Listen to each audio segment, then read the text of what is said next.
Mag-unbox naman tayo guys ng aming grocery today. Pero hindi ko talaga maintindihan guys. Every time na nag-shopping kami, sobrang dami na nabili namin. I don't know. Pero hello guys, ito mo pala ang aming mga pinamili ngayong araw. Ito ang aming towel para sa kusina. Ayan. Ano po yan? 9 pieces. At saka ito ang aming toothpaste. Pero ito guys, ito yung mga nabili namin ngayon ay ano na yan, ay hindi yan every week. Kumbaga after, yung iba ay for lasting na. Saka itong aming Ariel na ano guys, na powder para sa panglaba. At saka yung ito ang bounce first time ko nabili, parang downy po siya. Pag nag-dry ka ng clothes, ilagay mo lang sa parang paper po siya. And syempre, ito ang aming dishwashing liquid. Ay, ito mo pala ang aming cereal. So, hindi naman kami bumibili ito hindi kami bumibili na araw-araw or weekly. Ito ay parang pang 2 months na to.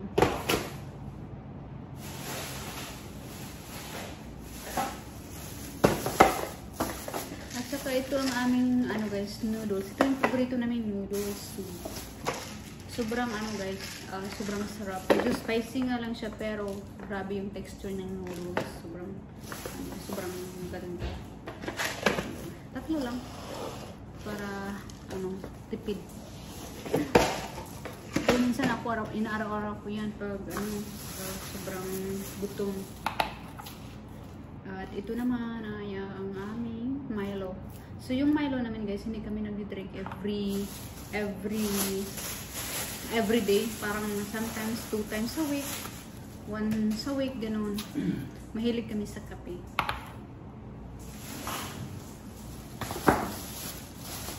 At siyempre, hindi naman nakakalimutan ng green onions. Gagawa ako ng tom yum soup ngayong tanghali or hapunan namin.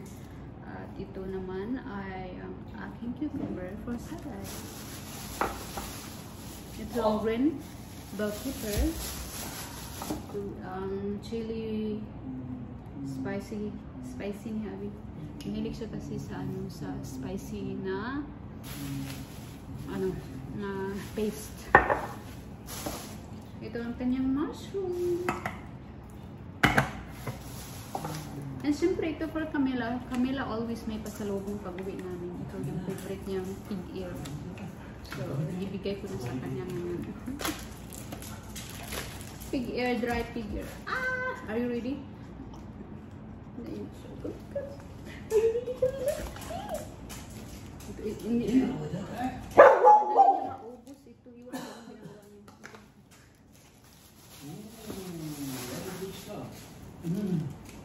At ito yung nabili ko pumpkin paste para ito sa dog snack. Gagawa ako ng dog snack mamaya or cookies.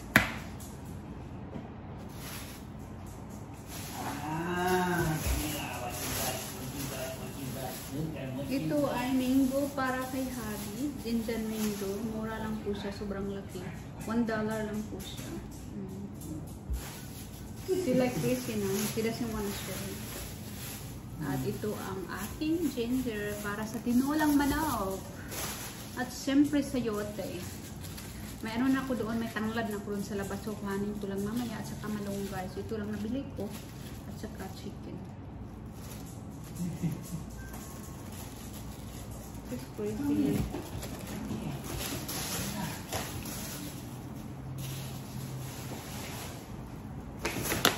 Ito yung yung frozen. Ito yung pinili namin medyo maliit para hindi nakakasawa, nakakaumay. Yung dati, yung binibili namin ay malaki. So parang pangit yung lasa. So ito yung binili namin ay maliit lang siya. At paborito ni Habi is gummy bears. Hindi talaga, all the time talaga ito. Hindi ito mawawala sa listahan. Isang araw lang yan.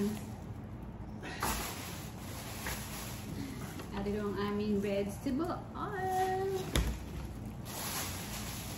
And ito ang aming red onion.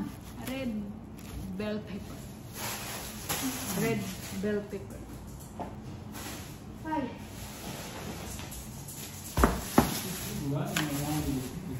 Ito nabili ko sa International Foods. Ito ang pineapple drink with aloe vera. Sarap nito guys. Ay, dalawa pala nabili ko ng pumpkin paste. At ito naman ang aking all-purpose flour. Malaki siya. So, pang ano na to, pang half year.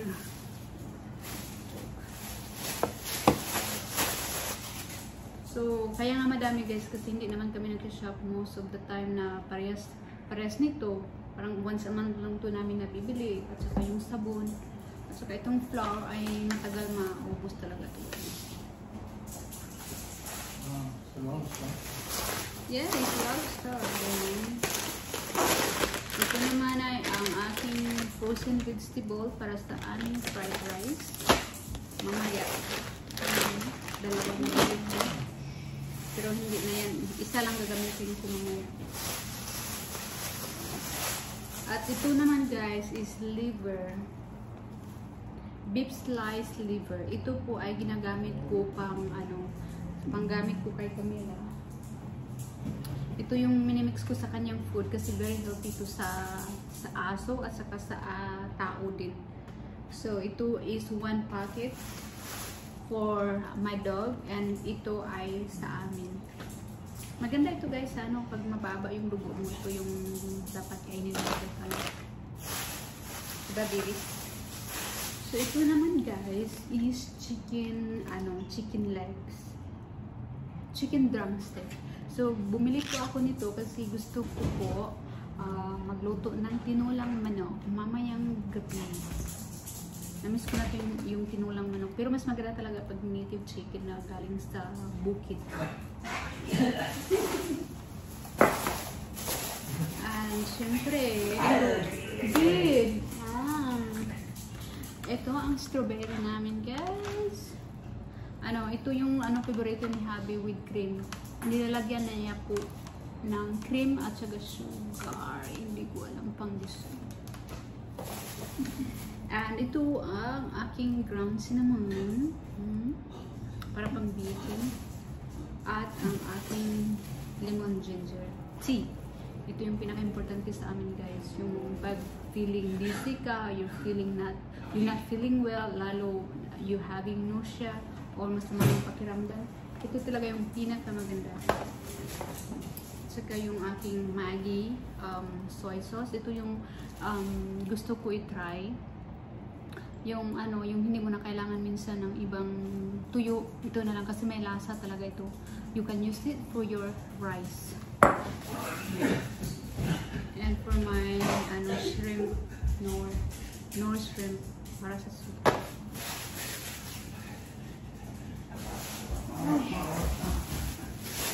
Itong dalawang ko hindi ko maintindihan basta why good.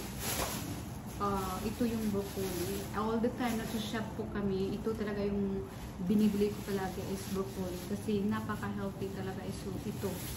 Sa lahat ng ng vegetable, number 1 ito guys na healthy sa atin. So hindi talaga makakalimutan itong broccoli. Babe, stop making noise. Also, dalawa pala nabili kong sayote para sa munggo. And ito ay jalapeno. Paborito ni Abby. So, hindi talaga makalimutan din. Ito palagi. Ito ay ginger honey. Dalawa pala nabili ko. Ito ay ginger honey. And ito ay lemon ginger. So, which is really good. And, syempre, avocado. Always love yung avocado, guys. Napaka-healthy for breakfast.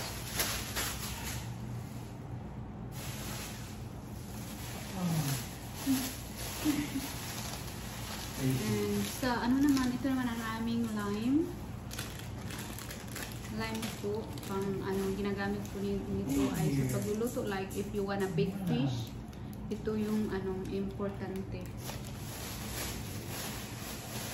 And syempre tomato, all the time. May tomato din kasi ginagamit ko ito pang fry sa egg, scrambled egg or whatever, fry egg. And ito po ay ginagamit ko po sa aking sardines. Pag gusto ko kumain ng sardinas, so pina-fry ko ito with onion and garlic and sardines. So masarap din po ito.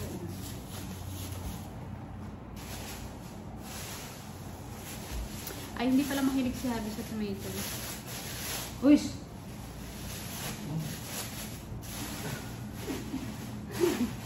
Ito ang aking, what do you call this, baby? Honeydew? This is what? Melon. I think it's cantaloupe. Cantaloupe. Ito yung tawag nila sa atin. Pero siyempre, Cantaloupe, yeah. tawag nila sa kanila, maybe sa English ay cantaloupe. Pero sa atin yung, alam ko lang, pangalan nito is melon. Maraming different kind of melon, pero yun ang alam ko eh.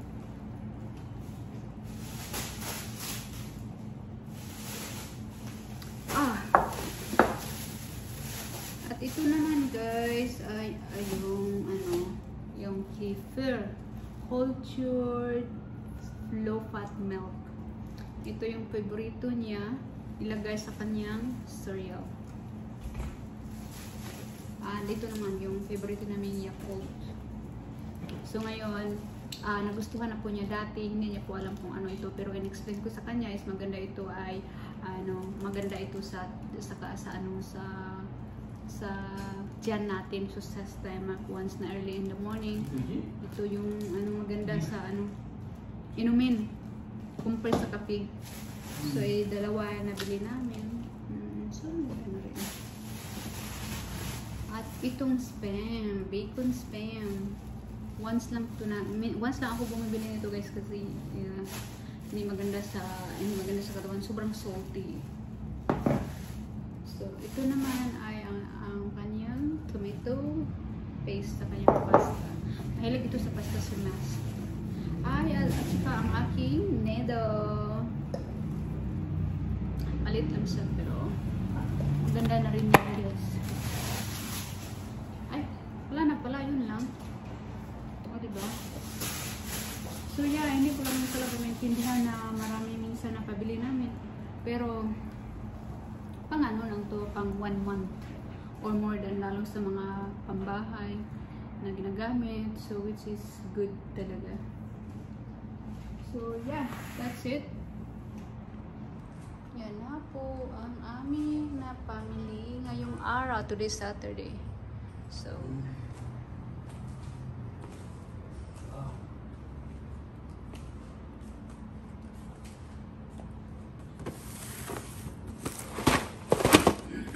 maganda.